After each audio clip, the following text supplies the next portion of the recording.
Hey, it's me, Joel. And it's Joel's friend. Trent. This is Swine Before Pearls, the Welcome podcast, back. the podcast where we try not to get canceled. What? What? Okay. So You're going to get canceled, I just not wanted me. to just make a toast to you, though. Okay, cheers. We got some grape flavored bingo Oh, bright. I have what is this? Coral flavored. Coral Coral flavored. Cheers. Cheers, everybody. Yeah. What a special day. Wait. Oh, no. Oh, no. He actually drank it. All right, we're gonna see if that does any. Did you actually drink it? No. Oh. It's got a little. You sold it well. It's got a little filter tip. To all you on the most of audio, our listeners are podcast listeners. They have cares? no idea what's to going people on. on the audio, I'm trying to drink a bingo bright, which in fact is not a daminal. Damn. Damn. Well, speaking of damn, Kendrick Lamar.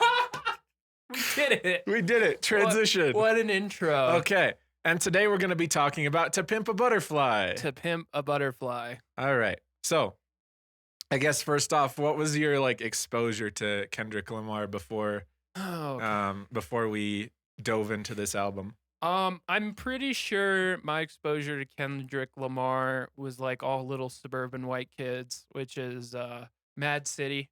Okay. It's a pretty good banger, and feels cool when you're driving up and down the street in your minivan. Well, that was the cool thing I liked about Mad City was it has a. Is that like the same model of van you had? Yeah, it had the same model of van. You were destined to like that album. Yeah, so I felt pretty OG doing that. Oh yeah. But I actually have never listened to Mad City in my Really? life. Yep, never in my life. I've heard Swimming Pools like twice. Yeah. But that's it. There were 3 songs off of Damn that I really liked. But I never listened to Damn like all the way through until like a couple weeks ago. Yeah. I think I really like Mad's. I'd say after kind of reviewing and going through Pimp a Butterfly, I think I like Mad City a lot better. Okay. So does Steven. I think it's more. Yeah, that's not. Yeah. Brothers, but I think it's more geared to. I think it's more geared to like my personal taste in music. Okay. But it's nice. It's nice, I'd say, to be like reviewing music that you kind of already have a previous association with the artist a little bit. Like you know of other work. I have not listened to. Okay, scratch that. I've listened to one song off of To Pimp a Butterfly before. Yeah, I hadn't heard anything off of it. But I was actually super interested in it for one reason. Ooh. And it was because of a super asinine conversation my friends were having on a group chat. And we had the one friend who was like, there's no artistic value in rap music. And then like all my friends who were into rap were like listing like a bunch of like good rap albums. Yeah. And this was one of them. And it like the name kind of stuck with me. Yeah. So I was like, I kind of want to listen to that. I think that was the thing that struck me first about this album was like definitely the name. I mean, dang, you want to get people to.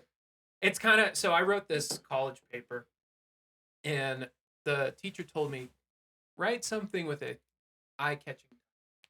So I said, "Shut up and read my paper." That was the title of my paper. What was the paper on? I don't even remember, but it was called "Shut Up and Read My Paper," and it was kind of a gamble, I guess, to do that for a college class. Not really, because college is a joke, but it, it was kind of a gamble. But it's like stuff like that, like titles like that are really just like different. I think are a great initial exposure of like, oh, Pimp a Butterfly. I wonder, that's kind of weird. I wonder what that's about. I said you're holding back. She said, shut up and read my paper. Okay. So I guess we'll jump into it. So my first impression of this album was Wesley's Theory comes on, and I really like the old sample of every person of color is a star.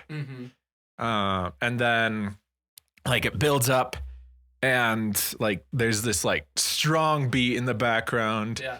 And it's like really exciting. I'm like, yes. And then For Free comes on. It's an interlude, so like I think it's like a little less exciting. And then King Kunta comes on. I love King Kunta. Tell me why. It's the coolest song ever. Like I love it so much. Cause it's just got like this really funky beat and like every word hits hard. Like they all sound good together. Like all the words sound good together. And like it feels really cool to listen to. Yeah. But then Institutionalized hits and the album never recovers. Yeah. Well, you're not gonna like it, but I really liked Institutionalized. No, I actually like Institutionalized, but like I think especially like as I listen to the album more. Yeah. But like I don't know, like the first 3 songs are like they felt like it was just building up. It's super exciting. Yeah. And then all of a sudden it's like boom. We're dropping it down and I wasn't ready. Yeah. Cuz yeah. I love I think nothing in my life will ever compare to King Kunta again. Wow, that's great. Yeah. I'm really happy you discovered that. Yeah. It's beautiful. I think a good word to describe the album for me, just like listening wise, is chaotic. All right. Yeah. That's valid. I think so, you know, obviously like I'm at work, like it's not like I've got a vinyl and 5 hours of free time so I can sit and be like, you know, it's like I've got my AirPods in and it's like, okay, this is the album we're doing. So I throw it on and I'm going to work.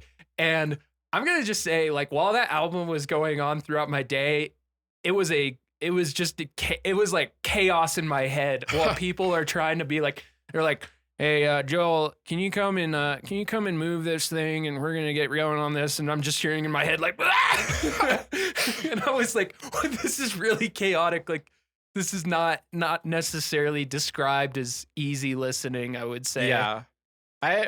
This was actually, so like full transparency, we had kind of a, like, I don't know what the word is, but like we intentionally like didn't tell people about the podcast for a little bit, as a way to like not be annoying and to like actually get started on it before we just tell everybody about it, and then we're 1 episode wonders. Yeah, for sure.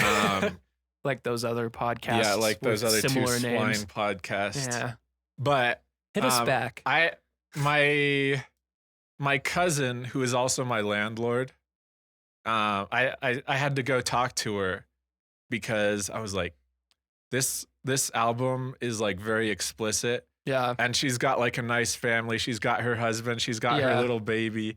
And like, I didn't want to be like blasting music in my room. It was like, there's my degenerate cousin with like explicit music. Trent's going through some darkness right now. Let's just let him be. It's just like her sitting with her daughter and her husband.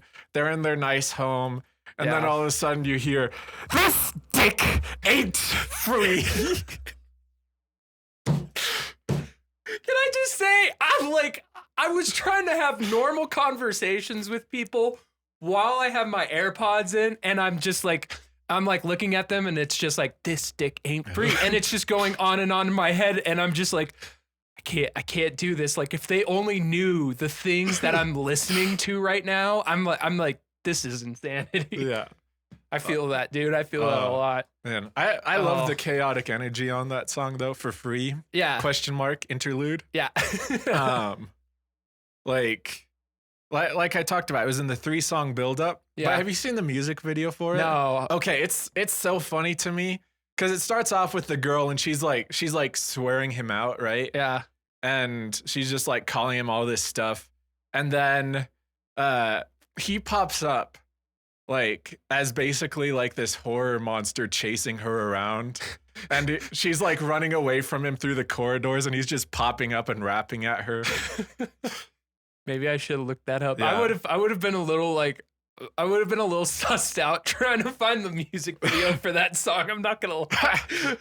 Oh man, yeah, no, I think that's a good way to put the album though, is just like this chaotic energy, and I think it serves it really well though, and Yeah. I don't think, if I'm about to get introspective and all airy fairy here, so just bear with me. I'm trying yoga. Oh wow. Yeah, it's been really cool. No, but art. I think when we think of music, we like to kind of make it linear and like put it in a little package, and say, okay, here's my beginning to the album. Maybe it's like a little intro, and then my maybe an interlude, and then some nicely placed songs kind of right in the middle there, and everything is nice and buttoned up and still an expression of an art form, but it's like you can kind of follow along what's happening. And I think what a lot of this album is kind of like an antidote. And antidote. I don't know how to speak English. This is kind of say existential. Existential. Extra stencils. But no, this is kind of an antidote to that of like, we can just produce stuff that's on our minds and on our hearts and what we want to talk about and just kind of throw it out there. And it doesn't necessarily have to be cohesive, and it doesn't necessarily have to be nice, wrapped up nice. And maybe it's another one of those things where you have to dig into it a little bit deeper than just listening to it to kind of understand the thought process behind that. Absolutely. I mean, if you want to talk about like songs that you have to like dig deeper into, I think These Walls is a good one. Yeah. Because you hear it and you're like, this is a sex jam. Yeah. Right? But actually, plot twist, it's actually a very dark song about sleeping with the girlfriend of the person who is now in jail for shooting one of your friends. Yeah, that's just such heavy stuff. Yeah. I think that's the thing is like on the surface, you can be like, oh, I can kind of relate to this maybe. And then you like get into it. It's like, this is a lot more than I know about. I'm just kind of a dude. Oh, okay. Yeah. But I think there's a lot of, I think with this one, it's kind of, I mean, let's call it a spade a spade. I mean, it's hard to like, I think, give this a proper like review and be like, oh, I totally relate to that. And I think it's not like the Beach Boys where it's like, oh, they're singing about having beach blonde hair and sitting out in the sand. I know what that's like. And it's like that story you just said, we can't relate to that. And I think it makes it a little trickier to come out with the right things to say sometimes when it comes to this album. So like that was something like at the forefront of my mind reviewing this album is like I almost had like a little bit of an existential crisis about it. Yeah. Where it's like, I don't want to get like buzzwordy about it, but we came from like very fortunate backgrounds. For sure. And like this is about like the socioeconomic problems of being or growing up in the hood. Yeah. And being involved in gang violence. Yeah. And that's not something that we can really like relate to. And like I feel like I think back on our Marvin Gaye episode and we pushed the line a little bit. Yeah. Where it was like oh yeah, economic problems. Like, yeah, we've struggled with those. Like we're fairly fortunate as things go. Yeah. But I think the value in that for me was like exposure to like worlds that are outside of my comfort zone, which I think is a very healthy thing. Yeah. So like part of me was like, should we even be reviewing this album because it doesn't fit nicely with our format? Yeah. But my answer was yes. Like if we're trying to like get new experiences, then yes, we absolutely should. Yeah, no, I was having the same it's funny because I was having the same conversation with myself where I was like, I'm listening to this thing, I'm standing around at a job site and I'm like, this is kind of tough. You know, like this is kind of like a tough uh work of art to kind of go over, and I don't know if we're equipped to give it its due or to say anything, transformative or anything about it. It's like I don't know, and it's like we're two just dopey dudes just like hanging out in a basement. But I think you're right. Like if we want to experience things, and I think this is what this podcast was started for, was to open our minds to new experiences. Yeah, I think that serves its purpose really well, and I think it's kind of harder to be funny and silly. Um, man, I could get really deep on something here. Okay, get really deep, Joel. I'm here for it. Oh shoot. Okay. I might, I might out myself a little bit, but Uh-oh. Joel is over party. So yeah, Joel's over party. So I don't know what it's like to be institutionalized, but I do have experience being locked up for certain things. And something I kind of realized when I ran into troubles with the law, um, was just what a different world that is. Hmm. You know, like there's dudes with, like, I have tattoos, right? Cool. That makes me cool. It makes me, badass guy. Doesn't really, like, I'm sitting around dudes with like tattoos for like things that they've done and like serious stuff. And I think it really puts everything into perspective where it's like, oh, I've been going around my life thinking I'm like a really tough dude, or I'm cool. But like in reality, there's a whole other world out there that even scratching the surface of it is kind of terrifying, you know? And I kind of had that realization. And this album kind of brought up some of that with me of like, yeah, I've kind of touched that, but there's like a lot of terrifying stuff out there in this. And you know what? At the same time, that it's good to kind of shed light on that so you and I can be exposed to it, and have a knowledge about it. But yeah, it's kind of crazy because you just don't really understand. Yeah. Like I'm sitting across from a guy and I'm like, I don't understand what led you to be here. I can speculate, but it's probably none of the same things that I'm here for. And that's kind of crazy. Yeah. Something I really thought about in regards to this album, which like we try and like I don't want this podcast to be about controversial stuff, right? Yeah. But like Kendrick's talk about police violence were kind of eye-opening to me, just in the sense of like how he sees the world. Mm-hmm. Because he talks about how or like kind of the impression I got was like growing up in the hood. Yeah. Like if you're involved in gang violence, like I think the way we grew up is like police are just part of the system. Like, oh, they're the ones you call if somebody breaks into your house or if you get in a car accident, right? But if you grow up in the hood, I'd imagine like you just see them as like another faction. Yeah. Which was like a fascinating thought to me, because it's like, wow, that's like a whole different world. Yeah. Yeah, it really is. And it's like, I don't know. It's like, say what you want, but like you can go to those areas and you feel like a very intense, like, this is different. Like stuff here is different. Like this isn't Target and Petco, and we're gonna get out of our car and we're gonna walk around and go shopping. Like this place has a different set of rules. And I think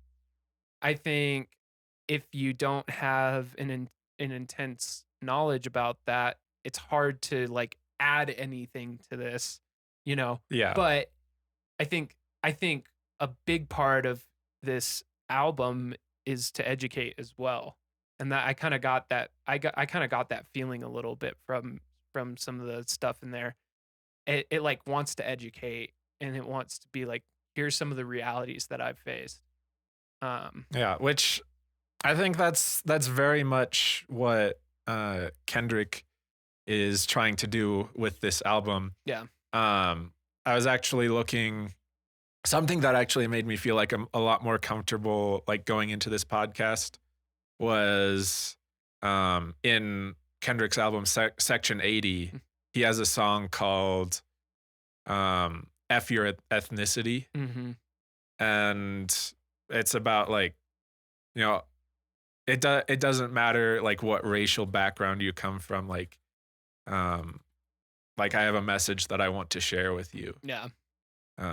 And so like that really helped me to be like, okay, he's not excluding me from this. Yeah. Like this isn't about me. Yeah. None of this is about me. Yeah. But I can still like I can still enjoy this and appreciate Yeah, it. you're kind of like observing it, and that's what you're doing. You're observing it and forming ideas and stuff. And I think that's what art in a sense is supposed to do. You know, it's like you can look at a picture of a great battle. You don't know you don't know what it's like to be in a battle. You don't know what what it smells like, what it feels like, but you can kind of get a sense of it and appreciate like what's going on, what's trying to be said. You know? Yeah. And like understanding like other people's experiences is incredibly healthy. Yeah. And what we need more of. So listening to this album is very healthy. Yeah, no. Yeah, it was like and it's like we said, if there is, I think as we're kind of growing up in the world and we're doing media now, I guess, I think it's important to be like, I don't know. I think it's important to not just tiptoe around stuff and just say like, oh, well, this isn't necessarily on brand or this is a bad look. Like, no, you can do it. It's okay. Like it's all part of growing up and, having deeper respect for people, and all that stuff. And I think that's very transformative. Yeah. So, which, in the same way we're kind of having this experience, I think that, like I watched some interviews with Kendrick and he kind of talked about like a lot of his inspiration from for the album was like actually going to talking with people who had experiences different from his own. So like when he talks about like apartheid. Yeah. Went to South Africa. Yeah. He went to South Africa and like actually like talked with people there. And he like kind of realized like their situation is worse than his. Yeah. Which I want to emphasize that's him saying that, not me. Cause I had a nice upbringing. Yeah. Trent's not trying not to get canceled. Yeah. Oh no, but I really like that, and I looked into that too, and I was like, it's cool, and it doesn't matter where you're from, you kind of live in your own section of the world. Yeah. Like I spent my formative years in China growing up. I was like completely in a different culture, and we can sit in our pocket and say whatever, but it doesn't matter what pocket you're from. You can always go over to another pocket and it's a completely different experience, and I think it's weird as Americans because we're kind of so homogenized, but when you really break down like the fabric of America, it's so many different groups and so many different beliefs and stuff, and it's all like in this complex weave trying to work together.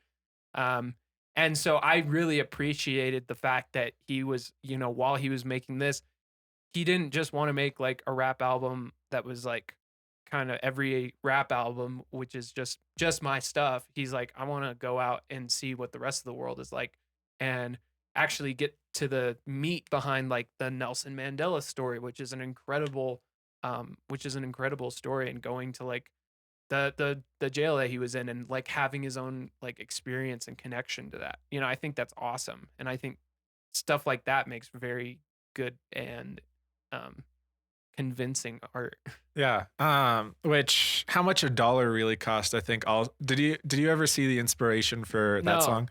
So he didn't actually encounter God disguised as a homeless man.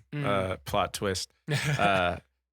It was actually like this homeless man that he talked to, and like he brushed him off at first, but then he turned around and was like, I should actually talk to this guy. Like, I should see what he's about. Yeah. And the homeless man said, like he talked to him, and like I think he was like actually surprised that he was able to connect with him. Sure. And like the homeless man said, "God bless you," before he went. And he was just like, oh, like we share like a common faith. Yeah.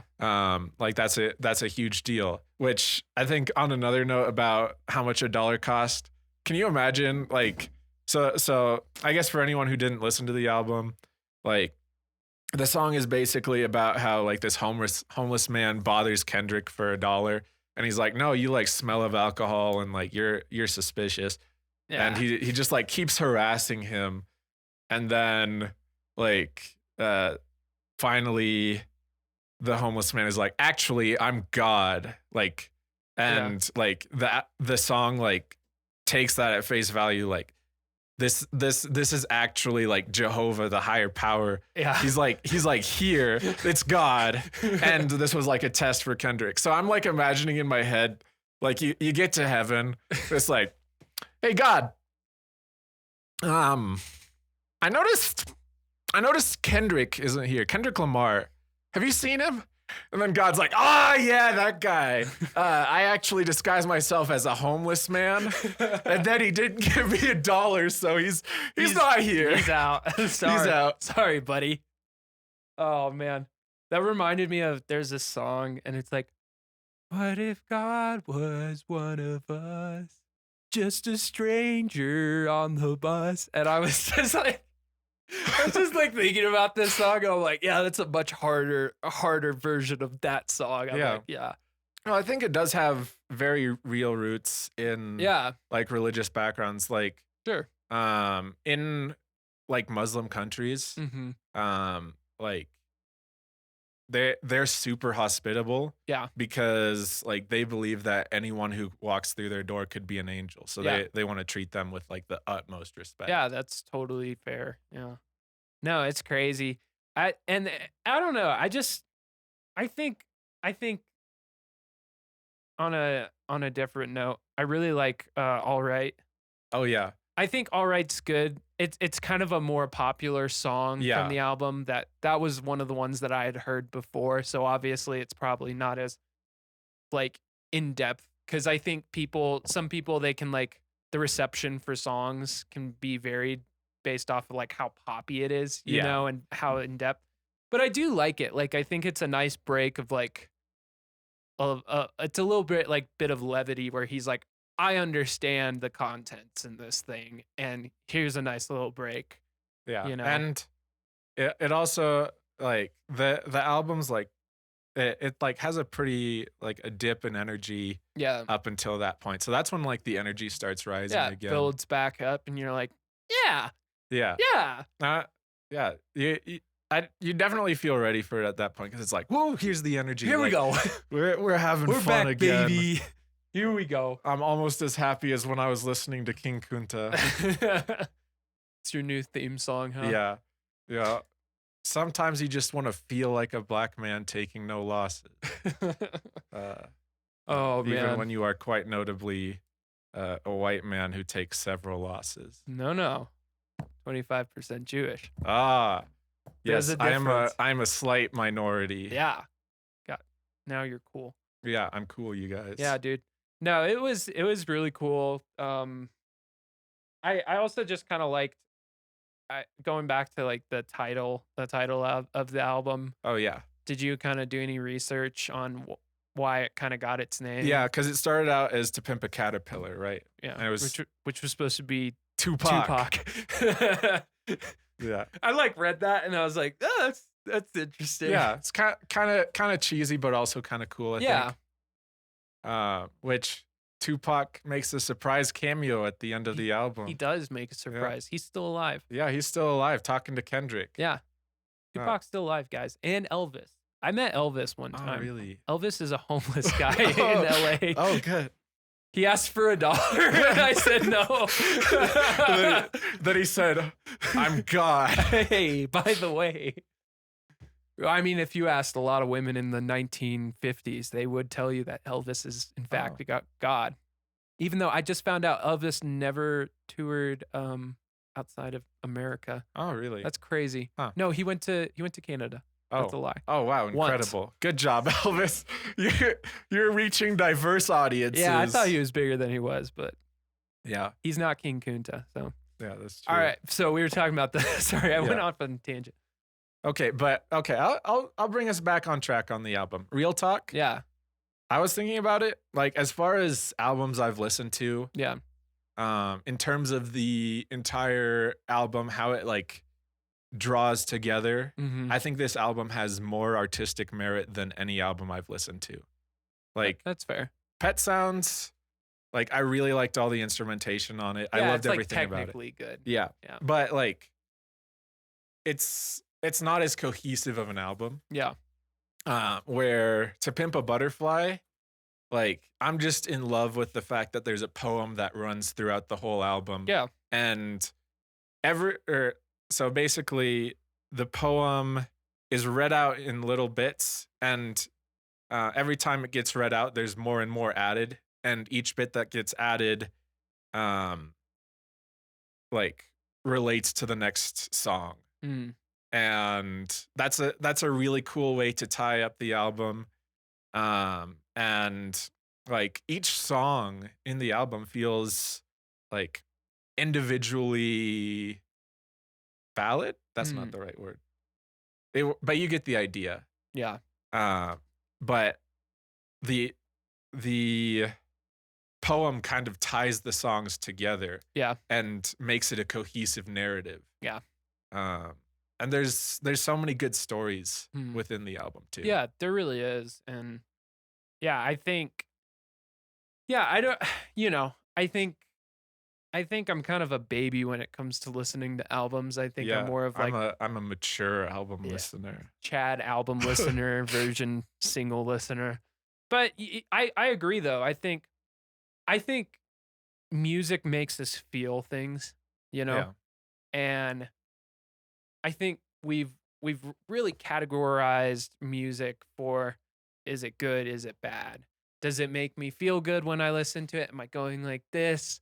Or is it like, no, I don't even want to listen to this, skip to the next one. And I think I was confronted with something in To Pimp a Butterfly where it's like, here's something that you don't need to jam out to, but you can respect and you can find merit in its artistic value, and that makes it objectively good. And like, I don't think I'd play a ton of these songs like on my commute home and just like on my own, like to be honest, but it made me feel something. It like, when was the last time you like heard music and it made you feel something, whether it was like kind of being uncomfortable when it's like, this dick ain't free, and you're just like, oh, I'm a little uncomfortable, I don't know why, this is weird. Or like, there's like a certain level of like uncomfortability when you first listen to it, and I think it's cool because that uncomfortability turns introspective, and it's like, well, why are you uncomfortable about this? Like, are you just like ignorant to it? Like, do you need to research more about what this is about? And then you have like this building respect for it as it goes on. I think if I just listened to this offhandedly, one and done, I'd probably write it off. Yeah. But because we're actually kind of doing a deep dive into it, it's like, oh, this has a lot of like meaning and weight. And, I think I still want to like listen to some more stuff, but I think I agree with you in your sentiment that artistically, this probably is one of the best. Yeah. I mean, it has like such dense lyrics too. Yeah. Like I actually read that like colleges use like these lyrics to study. Yeah. But I think one of the like best like artistic moments on the album for me is You. Like musically, I think there's like one sample that's like very well used on it that I like really jive with. Yeah. But other than that, like it's kind of a repetitive song. Yeah. The rap isn't like I'm not that aware of rap, but it doesn't seem like that technical. Yeah. But it's so personal, Yeah. right? Like he outs himself for like his guilt of leaving his sister, and then she gets pregnant like as a teenager. Yeah. And he's just not there for it. And he taught like I think it's like him talking, but like as if he was one of his friends. And his friend, so to speak, says like you FaceTimed our dying friend one time before he died, and like it was instead of a hospital visit, because you were out being rich and famous and successful, and you thought he'd recover. Yeah. Like he died and you weren't there. Yeah. And like it's the confrontation of his own guilt, and Yeah.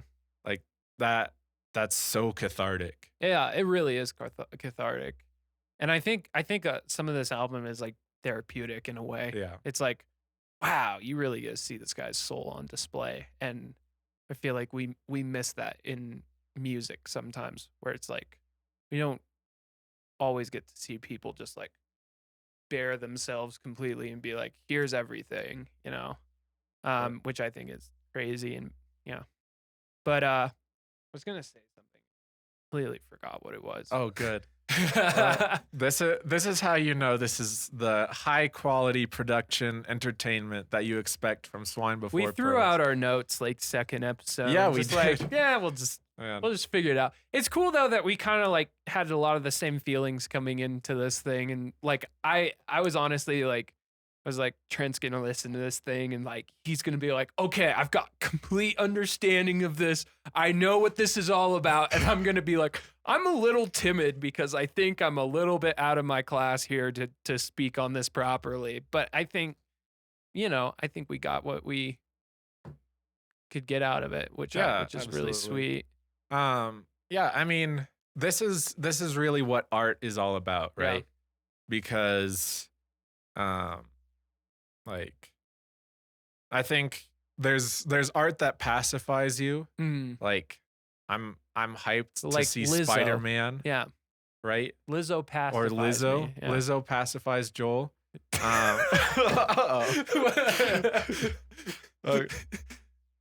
You know, Joel, what you said about me, like the way I word things is like I'm like holding a gun like in my mouth. It's definitely true. Yeah.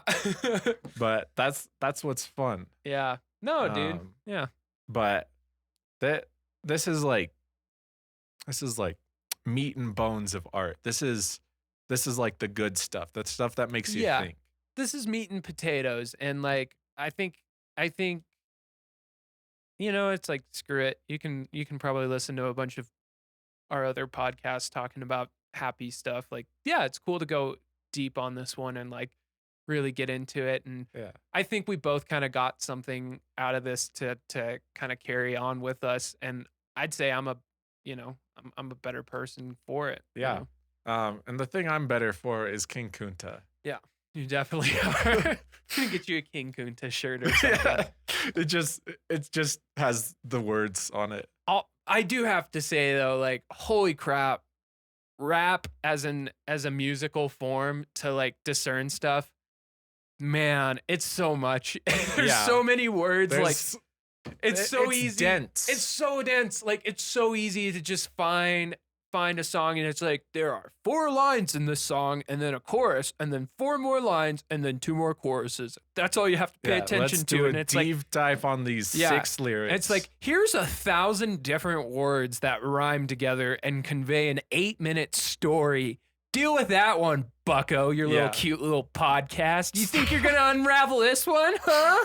You little rap god. Huh? So, like, to bring it back to like the conversation that kind of sparked my interest in this album with my friends. Yeah. Like, kind of the like stuff that gets thrown around. Like, is rap music? Yeah. Well, you know, like, I think that first of all, like, if if people generally like listen to something and they're like, oh yeah, that's music, then that means that it falls within the like culturally understood definition, right?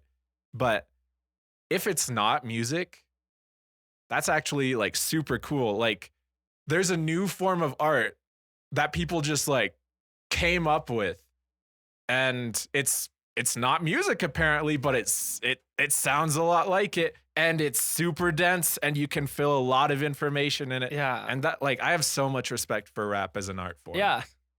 Well, and like, dude, I know so much about Eminem's life by listening to a ton of Eminem songs when I was in high school. And 3 weeks ago when I was in rush hour and I was not a happy boy, so I turned something really angry on. But it's like, I know so much about that guy through his music. How much do I know about like the Rolling Stones? I know I always like use the Rolling Stones as my music example. But it's like, how much do you know about Mick Jagger? Like, how much do they actually sing about like their lives and who they are? And I think the art serves a different purpose, but I think to get to know somebody on like such an introspective level, I would objectively say there's no backup for this. You know more about rappers and their lives through their music than you do so many other artists in musical forms, just because they're just talking at you about experiences they've had. But rap is just about cars and women. Yeah. So and anime is just literature. anime is true literature. Anime is true literature. No, dude, that's a really stupid conversation that someone would bring that up though. That's like that's like sitting down with your friends and saying, "What is art? What is this grand Aristotelian abstract form of notion? Let me tell you what art is. What is art? Art is when you write a whole book about your stupid walks. Is that art? I would believe Proust to be the highest form of art. You know why I like Proust? Because Proust doesn't talk about growing up in the hood. And I can stomach that. Because I'm just a little white boy whose mommy does not kiss him anymore before he goes to bed. And I get very pissed off. See, you're only going to get that if you listen to our other episode about Marcel Proust. That's for true fans. Yeah. Excelsior. All Swine Before Pearl fans have listened to our Marcel Proust episode. I sure hope they have. Okay, so all Joel, we listened to one of the greatest albums of all time. Yeah. Why or how are you better? I'm better because I think I don't know. I think I have a deeper respect for the art form of rap through this, because I think it like expanded the spectrum of like, hey, this doesn't have to just be catchy rap. It can actually be deeper and meaningful rap. And I think it kind of showed me just to be more uncomfortable with some of the stuff I listen to. Like, don't shy away from it. If you don't like that, if you feel weird about something that's in there, maybe that's a sign that you should investigate that a little bit more. You actually might come out a fuller person. So yeah, I'd say that's what I got from that. Yeah. What about you? For me, like, it definitely like opened my eyes to a whole world and like made me super interested in these issues. Like at the end of Kendrick has like it's like a live version, and he like has this rant about like how black people like kind of use the N-word as like a way to continue their hatred towards themselves. Yeah. And I like in his rant he talks about like if you like use the N-word hatefully against other people, like you're no better than Samuel L. Jackson on Django Unchained. Yeah. So like I was super interested, and like I went and watched the movie. Of Django and Jane. Yeah. That's one of my top 10 movies. Oh, dude, it's so good. I love that movie. I was so shocked. Much. I was. Oh, I like, can't believe you haven't seen that. Yeah. I love that movie. Like I was originally like, I'm gonna like, okay, this is a 3-hour movie. Like Yeah. I can't watch the whole thing before bed. Yeah. Like, so I'll just like pause in the middle. No, and I you're- didn't. You're not gonna pause. I didn't because it was so good. Dude, that's oh man, we could have a whole podcast Yeah. on that one. That's a gnarly movie. I wouldn't love be it. surprised if we cover it eventually. I hope so. That's a really good one. Yeah, it's so good. Anyway, but like that wasn't the only way, and in fact, that's like kind of a trivial way. But it opened my eyes to like so many issues that I hadn't thought of before, Sure. and like kind of gave me like the very important discovery of like something cannot be about you. Yeah. And you still enjoy it. Yeah. And you still appreciate it. Yeah. And you're better for it. Yeah. And that's all good. That's Like, great. That's okay. That's beautiful.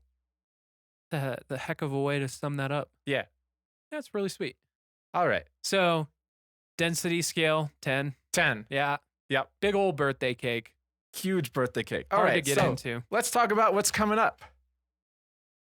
Well, if you come on down, you'll have Trent to tell you because he Yeah. actually reads the schedule and I don't. I make the schedule. Trent makes this. He keeps the lights on around here. Yeah. I'm like And Salacious Steven. Crumb from Star Wars Episode 6. I just sit at Trent's throne and go, like anytime he like brings somebody in. Does that make Steven Bib Fortuna? Yeah, Steven is, dude. Look at it. Look at his fit. That's total Bib Fortuna vibes. All right. He's got the blue So- top. Look at those head tails. That's so true. Okay. Next week, we are going to talk about the Hunger Games. Yeah. There's a joke to be made there. Is that After that, we're going to do In the Field. in the field? And then after that, we're doing Nomad Land. And then after that, we're doing Folklore by Taylor Swift. Dude, we're starting to get into my territory with some of the stuff, like just kind of crunchy, like earthy, just like Folklore and Nomadland. We're gonna make a whole pot of granola, and I'm gonna wear a jacket with a lot of holes in it. That's going to be incredible. It's gonna be amazing. Tune in the next month Yeah, for Swine Before Pearls. yeah, and I'm starting my own podcast, and it's basically reviewing Bingo Bright flavors. I'd give grape 7 out of 10. It was a little disappointing because I didn't start bleeding through my ears. So, and that's Oh. what I usually try to achieve from drinking. It doesn't That's say tough. anything about it not being shake before using. That's really tough, Joel. All right, goodbye. Is it edible?